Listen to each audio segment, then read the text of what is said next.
Exercise not just for your biceps, folks. Exercise can make areas of your brain bigger. If you don't start by boosting your biology, it is going to be an uphill battle. Exercise, the way you sleep, what you eat are going to be nuclear in how powerful. It's like an A-bomb in your habits to create change. When you multitask, you are decreasing productivity by 30 to 40%. Folks, that is not a low number. Do not just check your emails 4 minutes throughout the day unless you love being exhausted and anxious. So to preface this conversation, I am not a neuroscientist. I've used information from friends and colleagues of mine that are neuroscientists that help people develop a higher performing brain. When someone has severe challenges from a cognitive standpoint, I'm sending them to neuroscience, I'm sending them to psychology. However, what I can share with you today about the brain is some simple things that I've shared with thousands of executives, high performers, leaders, moms and dads to help them focus better, decrease the energy drain at the end of the day, be more productive, and ultimately align their energy with what they want it to be aligned with. So your cognitive brain. Now understand that it's not like inside our head we have like a million different brains. We do, however, have systems within our brain that work together to achieve different things. One of the cool things that we have as humans that separates us from most other animals is we have this prefrontal cortex. This prefrontal cortex is this area of our brain that helps us develop logical thought. It helps us with planning. It helps us do all emotional regulation and control. It helps us do all these really cool things. And our cognitive brain really has a lot going on in that prefrontal cortex. It sort of adds this cognitive brain, acts as like a filter for all the information coming in. So if information's coming in right now, I get a new piece of information. Someone comes running into this room and they're on fire. My brain uses information from the past. I say immediately, it says, Brett, fire is hot and it gets things, you know that fire's hot, it burns and that's not good. It uses context for the present. Well, yeah, fire's bad. I know that, but fire's now in the room. That's a problem. And then it uses your vision of the future. Okay, if fire's bad, there's fire in the room right now, and I don't want to be on fire, then I need to take action. So you take in information, your brain filters it through, says, this is interesting. Past, present, future, what are the actions I should take? Now, if that filter's working well, it's going to inform me to do the right actions. So right now, I'm focused on the camera. My filter's working pretty well right now. However, if I haven't developed the habits that help this filter of my cognitive brain work well, I might look at the camera for a little bit and then, then I see my phone and then I get distracted with my phone. I'm back here. Oh my goodness, forgot what I was saying. So how can we get that filter to work the way it's supposed to? Here's why that's so important. So our brains are responsible for about 25% of our energy use every day. About a quarter. And that makes sense. Our brains are always working. They're using glucose to use that filter, to provide emotional response, to think, to do all the things the brain does. So it's designed for that. If I get enough rest, if I'm sleeping well, good nutrition, basic healthy habits, our brains can recover from that 25% use of our energy. However, if this filter for my cognitive brain isn't working, I'm easily distracted. I'm constantly overloading my brain, or my biology isn't where it should be. My cells aren't working the way they're supposed to. What happens is we have to use a lot more energy because our cognitive brain is working very inefficiently. So we have to use more energy. So we get to the end of the day and it's like, man, I'm exhausted. I'm mentally fatigued. Well, what did you do? Well, I work, life, and we can't think of what it is just because we were so distracted going so many different ways. So today, I want to give you some of those little strategies, some tools that we can learn to focus your brain better so you can perform at the level that you want to without exhausting yourself. So that comes down to 3 things, and feel free to write this down or just remember it. The first thing is What can we improve to get your brain to focus better? Improve your biology. Now, I'm about to dig into this for you, but understand your biology. Again, if your cells work the way they're supposed to, there's a high likelihood that you're going to perform and feel the way you want to as well. The second thing, managing distractions. We are in a distraction-loaded world now, so it's up to us to learn how to manage those distractions better so we're not constantly breaking up our focus, making our brain start and stop, start and stop. And then finally, managing overload. Now, overload and distractions are sort of the same, but there are some differences as well. We can't expect ourselves to sit and be able to focus for an entire 8-hour workday with no break. Of course, we can't tell our boss or our manager or our board that I need to disappear for 2 hours every day either. So there's ways that we can manage that. So again, biology, managing distractions, and managing overload. Start the conversation about your biology. Now, this is what I've been talking about for the last couple sessions. If you were listening in, hopefully if you haven't, go back and listen to them. But again, your biology, and I'm going to say this a lot, and I do that on purpose because, again, just from a logical standpoint, our bodies and brains are made up of a bunch of cells. If those cells get the circulation, respiration, stress, recovery, fuel, and building materials they need, there's a high likelihood it's going to perform the way you want it to. So if you want your brain to work better, if you want better focus, you want better memory, if you want to be more resilient to fatigue for your brain, one of the first things we do, exercise. I'm not just drinking the Kool-Aid here. I promise. Exercise, regular exercise is one of the most potent things you can do to improve your cognitive function of focus, of your ability to maintain focus on task and your productivity. Why is that? Well, for one, anytime you exercise, you're increasing blood flow to pretty much everywhere in your body. You increase blood flow to your brain, you're going to get more oxygen to your brain. More oxygen to your brain means your brain is more powerful. Second thing, when you exercise, you actually can create angiogenesis. We can actually create more pathways for blood to get to our brains. So it's not just the blood goes there. We get these permanent freeways that actually deliver more blood to your brain. You actually get more when you exercise more, particularly if you're doing coordinative exercise, more synapses. So synaptogenesis. So we're actually creating more synapses, more opportunities for our neurons to communicate within your brain. This is just from exercising a few times a week, 150 minutes a week. We're doing this. Now to the structures of your brain. So when you exercise regularly, there's this area of your brain called your hippocampus. Now your hippocampus plays a role in focus and memory, and even some emotional aspects of our brain are impacted in that hippocampus. It's a very powerful area of your brain. They've observed that with aerobic exercise over long periods of time, it can actually make that area of your brain bigger. So exercise, not just for your biceps, folks. Exercise can make areas of your brain bigger, and a bigger hippocampus is sexy for everyone.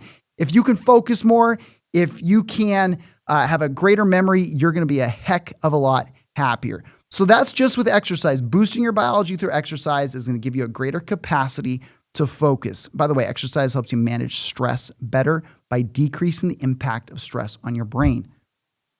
We can go deeper. You just need to know that. All right, second, sleep.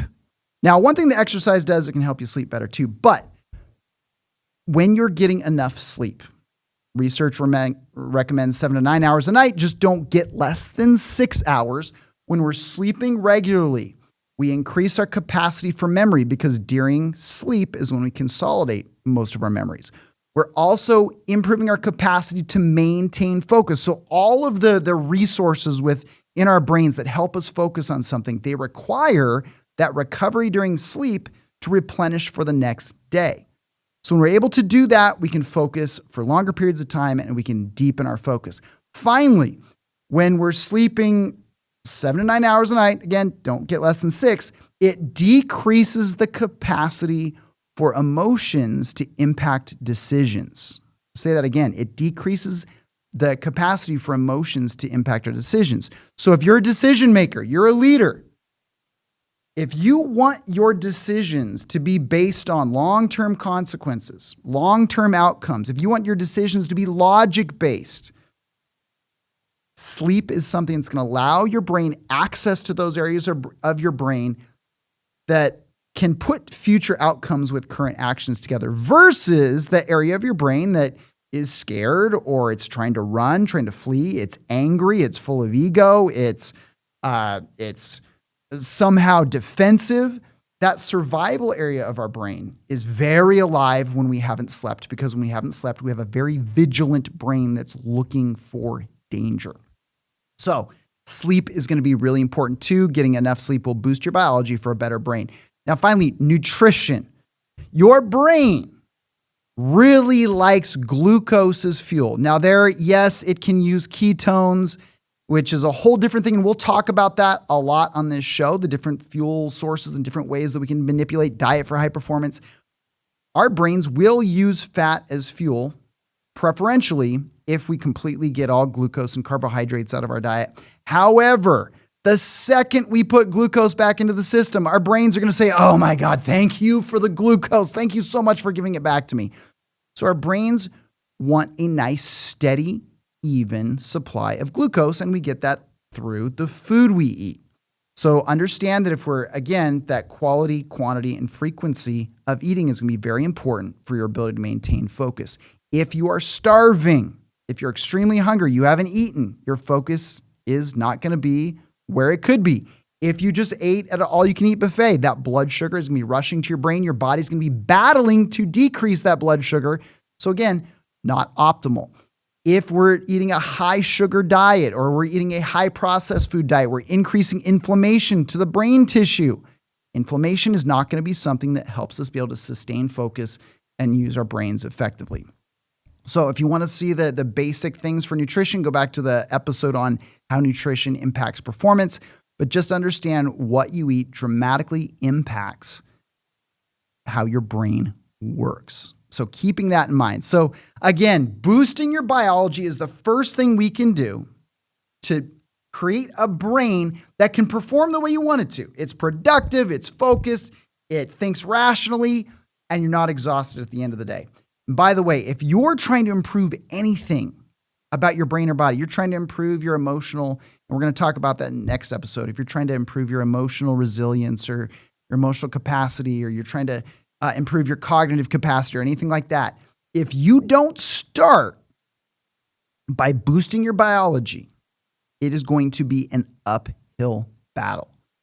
Exercise, the way you sleep, the way you eat are going to be nuclear in how powerful. It's like an A-bomb in your habits to create change. So start with that biology. But next, so if our biology's kicking, the next thing that we can do to help our brain, again, focus without exhaustion, is managing distraction. Ladies and gentlemen, we are in a distraction-based world. And here's what I mean by that. If I can command your attention, which I hope I'm able to do during this podcast, but if I show that I can command millions of people's attention for an hour or 2 hours or even 30 minutes or even 5 minutes, if I show the industry that I can command your attention for any amount of time, I become a billionaire.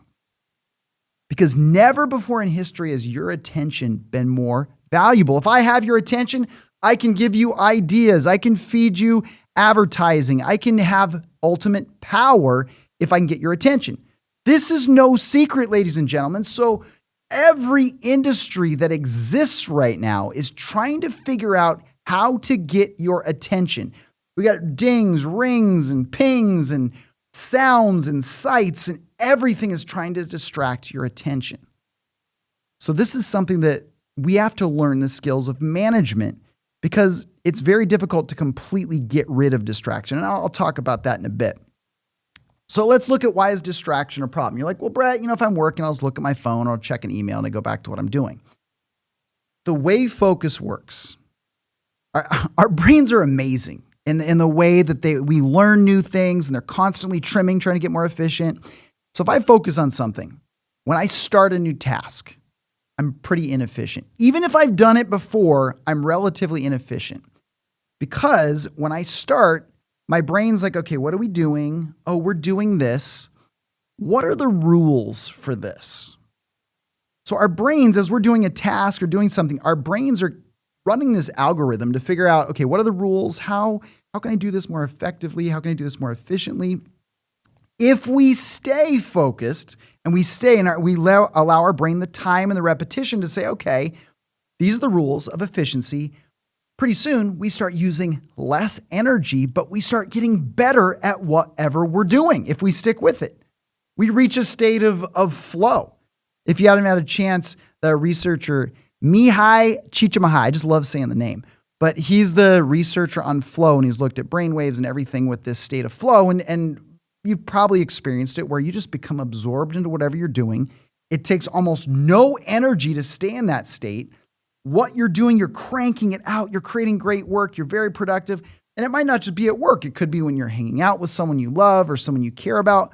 All of a sudden, time disappears because you're all the way in. That is a really efficient place for your brain to be in. And all of us are like, yeah, that's where we want to be. However, as soon as I respond to that, hey, Brett, you got a second? Or the second I respond to that ding, ring, or ping, there's people, there's the technologies, there's the other entities that are constantly vying for attention. The second I respond to that, my brain's like, oh, wait, there's something else. What are the rules for this? And I dig into that conversation or that app or the email or whatever it is, my brain has to start back over. Okay, what are the rules for this? What do we need to do? What's the way to do this? Now, if I just go to that and I jump out of it back into what I was doing, well, I leave that and then I have to go back to this task that I had been doing. But now my brain has to say, okay, wait, hold on. What were the rules for this? Okay, it's this, and then I have to do this. And then I get distracted again. Understand that when we're bouncing around and responding to every distraction, we're in a state of constantly starting over, constantly restarting. So think about that, what that does from an energy standpoint. Imagine what it does to your vehicle if you just sit there and start it and then stop it, start it and then stop it. What would that do for the way you use fuel? It's really, really inefficient. And by the way, not only is it using a ton of energy to bounce from thing to thing, we never reach that state of flow. So we're using a lot of energy to get very, very little ROI. We don't get quality work.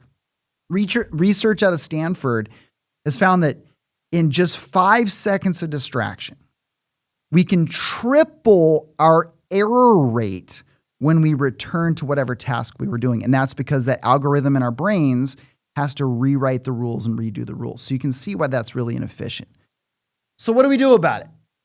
Well, I would love to say, hey, listen, eliminate all the distractions in your workspace. Eliminate all those distractions in your home.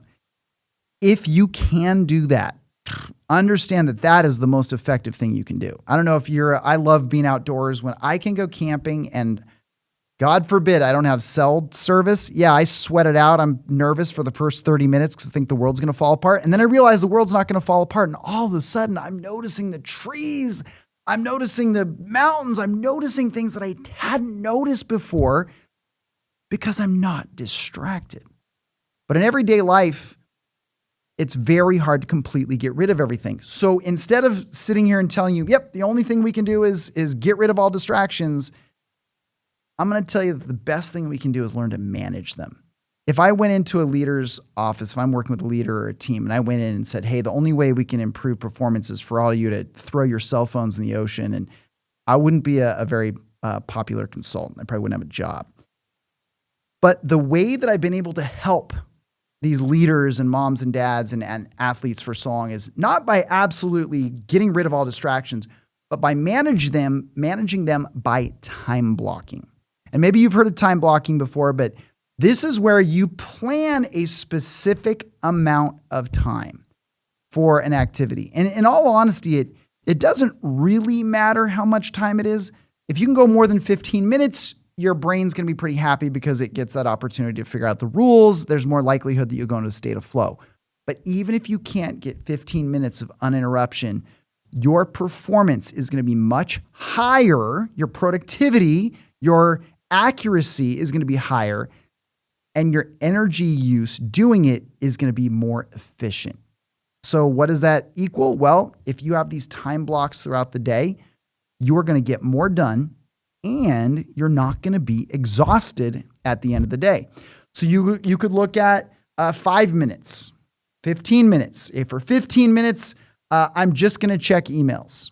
By the way, emails are the biggest distraction of all the executives I work with. They claim emails are the biggest distractions. So the number one thing we do during the day is we time block emails. We say, you're going to do emails from 8 to 9 a.m. or to 12 p.m. to 1 p.m. or 4 to 5. And they put it in their autoresponder.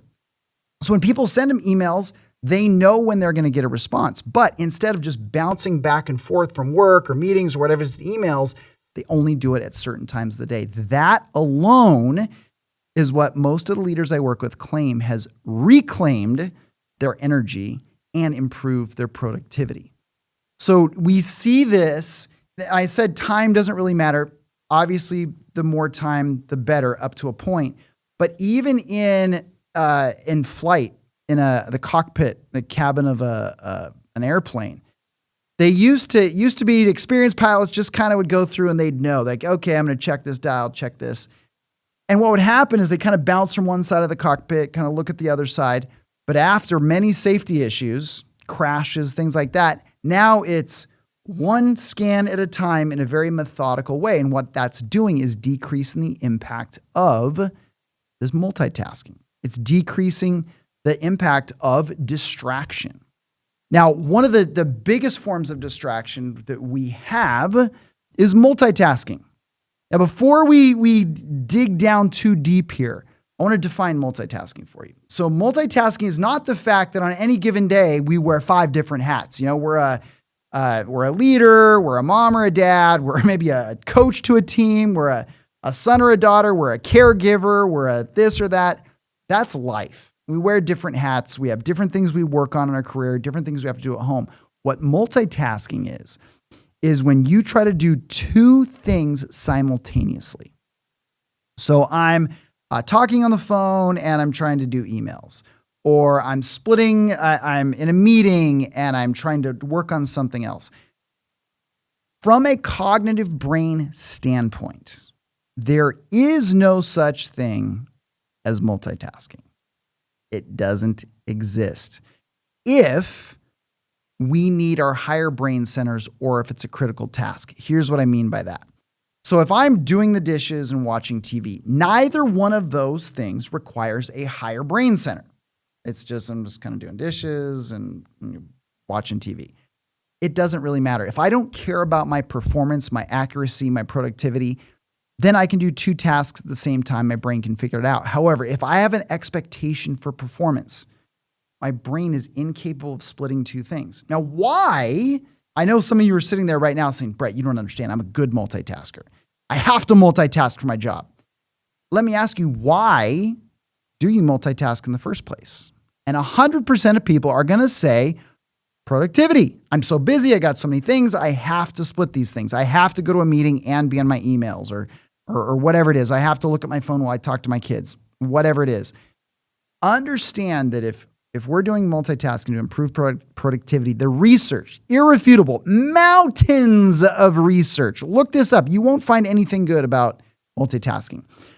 But within the research, when you multitask, you're decreasing productivity by 30 to 40%. Folks, that is not a low number. That's not like, well, 3%. 30 to 40%, sometimes as high as 50% doing whatever. It depends on what you're doing. So you're doubling the amount of time almost it takes to get something done, but we're doing it for productivity.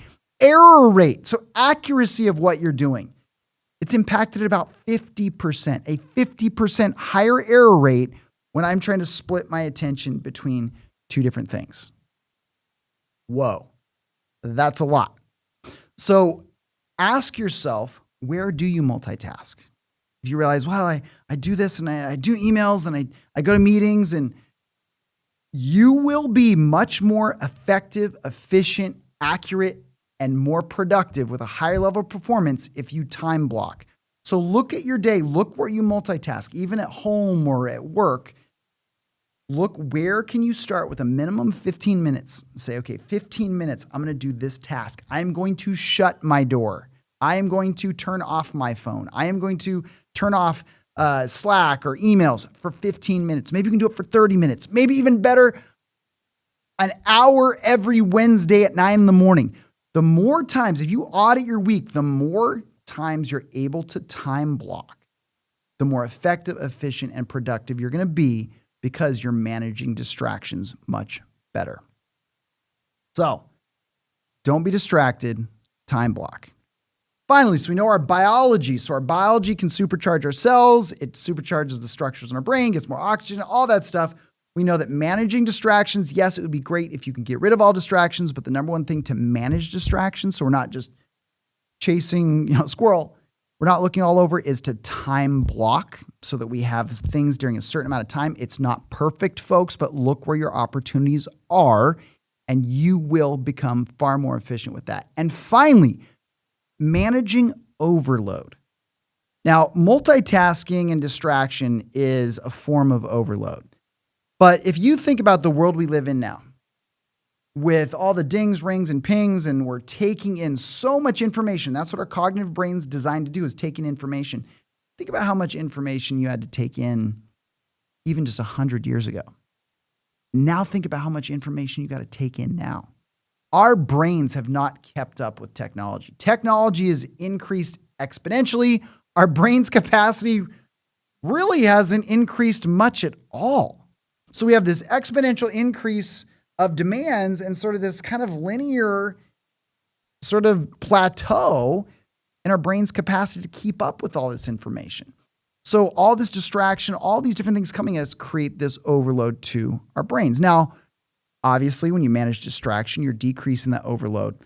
But where we're all guilty of overloading our brain is when we expect this indefinite amount of time of focus. So we think, hey, I have an 8-hour work day, or maybe you're going to work for 12 hours or whatever you do. If you think that you can sit down and your brain is just going to fire for hours on end, that's not the way your brain works. So all of our brains, your brain, my brain, and our bodies, physiology in general is based on oscillation. So it's based on peak performance, trough, peak, trough. It's based on this idea of work and rest. We have day and night. We have awake and sleep. So in the 1950s, they discovered what they call ultradian rhythms. And this was discovered they noticed during sleep, this side of the University of Chicago, they realized that during sleep, they recognized and they identified rapid eye movement, REM sleep. They realized at some point in sleep, the eyes start shooting around. Before that, they just thought that when you went to sleep, you just went unconscious. And they thought, oh, this is interesting. So they looked at the brain waves and they looked deeper and deeper, and they realized that in our sleep, we had these rhythms of we would sort of actually be alert. We talked about this in the sleep episode. You kind of are light sleep, kind of alert, and then you go into your deepest sleep and you bounce out of that. You're a little bit of alert, and then you go into your deepest sleep. And from an evolutionary standpoint, that would make sense. If we just were dead to the world for 8 hours at a time, we'd probably be eaten. So it probably makes sense that we oscillate. So they discovered it for sleep, but then they realized that, wait a minute, that's not just sleep.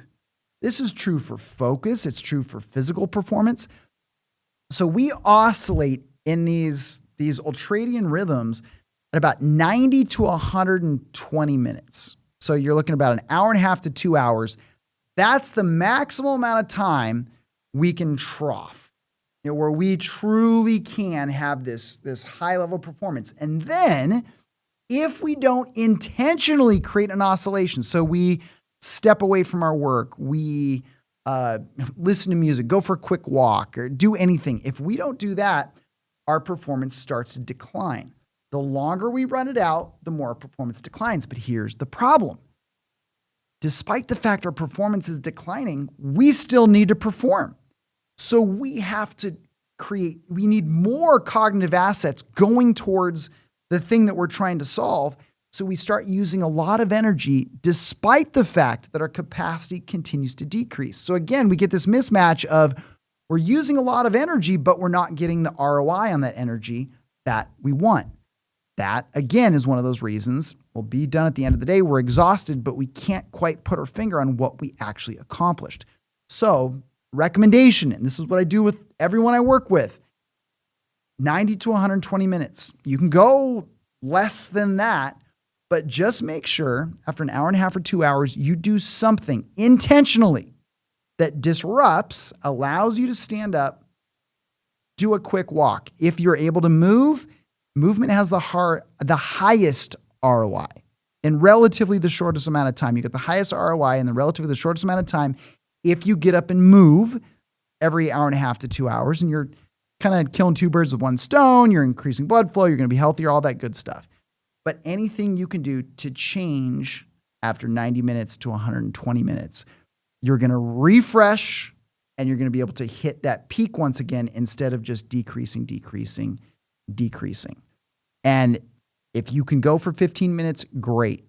But even 1 minute, 2 minutes, 3 minutes is better than nothing. You'll see it. You'll feel it. We've all done that where we trick ourselves into thinking we're in the zone and we're sitting in front of a computer. We're sitting on the couch. We're working on something. 3 hours goes by. We're like, oh yeah, I'm kicking butt. And then we stop. You have to go to the bathroom or something happens. And you come back and you look at your work. You're like, how long did it take me to create this last sentence, this last paragraph? This is crap. You sit down, all of a sudden you're just fresh and you're going. If you can do that regularly, doing it at intervals is going to improve everything across the board. And again, it's very reasonable, 90 minutes, 120 minutes. However, there's one way to, quote, hack that a little bit, and there's a lot of research behind it. So they call it the Pomodoro method. And this was developed for a way to maintain focus. And it was developed in 25-minute focus periods. And then you have this period of stepping away and then 25 minutes of intense focus. So it's sort of a way of time blocking your focus. What they found is they can improve efficiency. So they would just measure, okay, well, how much work is getting done in an 8-hour day, 6 hours, 4 hours. They looked at different time things versus someone sitting there and pushing through, or someone doing this Pomodoro technique, which is 25 minutes at a time, which sounds insane. But they found significant, 15 to 20% improvements in efficiency, accuracy, and productivity, the amount of work that they were able to get done when they did this oscillation. So I've played around personally. I help my leaders. They play around with what works for them. 25 minutes for me was great. But what I found is 25 minutes was almost, especially I like to do deep work. I like to write, and a lot of the stuff I do requires me to sort of be in flow to create. 25 minutes was too short for me. So I extended 45 minutes is magic for me, up to an hour. After an hour, I start to go down. So I want to encourage you to look at what this looks like for you. And don't just say, well, I stayed in front of my computer for 4 hours, and so that's great. What is it for you? Try 25 minutes, try 45 minutes, try an hour. If you're an athlete, a lot of the leaders I work with, the men and women, they're former athletes. And you play far more intensely in that last minute of the game than you play in the first or the middle minutes of the game. Because the time's about to be up. You're looking at the scoreboard. There's this sense of urgency. You are 100% in. So when you're timing these oscillations with your focus, you're creating a shot clock. So if you're an athlete, that's something I'd highly recommend. Create that shot clock for your work. You're going to be amazed at how it pulls that cognitive brain in so you can focus. But then that recovery is coming as well. If you're in a basketball game and there's a minute to go, but there's like 10 more quarters and you're going to be playing for another 5 hours, you're just going to kind of be like, all right, minute, whatever. But if you can create that sense of urgency, that's really where you're going to get the result you want. So those 3 things, looking at boosting biology, do all the health habits, movement, exercise, the way you eat, the way you sleep. If you have not gotten control of those things, if your personal management hasn't been able to put those things under umbrella, start with that. Next, managing distraction. If you can get rid of distraction, do it, but manage it. That means by time blocking. If you're an open door leader, great. For an hour a day, you shouldn't be. Maybe it's 2 hours a day. Maybe it's 3 hours a day. Maybe it's 15 minutes. Whatever it is for you, play around with when can you shut that door. Emails. Do not, I repeat, do not just check your emails formally throughout the day unless you love being exhausted and anxious at the end of the day. If you don't like being exhausted and anxious at the end of the day, time block your emails, put it in your autoresponder that, hey, I check emails at these times, and stop multitasking. Define where you multitask and start putting those into time blocks. You'll be amazed after just a week or two as to what will happen. And then finally, managing overload to your brain by oscillation. Play around in your day. Where does oscillation work for you? Now, do not say, oh, well, Brett, yeah, when I check my phone or I check my email, that's my oscillation. When it's random, we are just dragging your attention at random, and you're just starting your car and stopping your car and starting your car and stopping your car. So manage that overload. If you can stand up every 45 minutes, hour, 2 hours, whatever it is that works for you, that's great. Maybe it's listening to a song. Maybe you time block some of the distractions. Maybe some of the distractions are things you like to do. I had a client I worked with, they liked looking at pictures of baby goats. So after a two 90-minute blocks, after the first one, she'd stand up, go for a quick walk, get some water, come back, and then the next one, watch a couple minutes of baby goats on YouTube. It kept her performing, and the results were unbelievable. She could not believe something that simple could change the way she felt at the end of the day and change the amount of meaningful work she got done at work, but then it improved her ability to create meaningful connections in her personal life as well. So again, really, really important. So that's it for today. Next time we get together, I'm going to show you some tools, and this is a big one. If you're someone who's trying, if you are constantly getting emotionally hijacked, you're feeling anxious all the time, defensive, angry, you're scared, fear is playing a large role in your life, you're going to want to listen to this next episode, because I'm going to be sharing what I've shared with the leaders I've worked with, what I've shared in the teams I've worked with about improving emotional awareness. So understanding the impact of your emotions on yourself and others, which is so important if you're a leader, but also developing some strategies for emotional regulation. And that doesn't mean that I'm going to be able to turn you into a monk who just floats around the world with no worries. But it means that you're going to get some tools to manage the emotional roller coaster that is modern life, so that you're not exhausted at the end of the day because of your emotional response. So until then, live, labor, and love on purpose. And if you feel that the information or the perspective shared during one of these episodes could help someone you know, please share that. My goal is to get this information to millions of people to help them live extraordinary. So until next time, see you soon.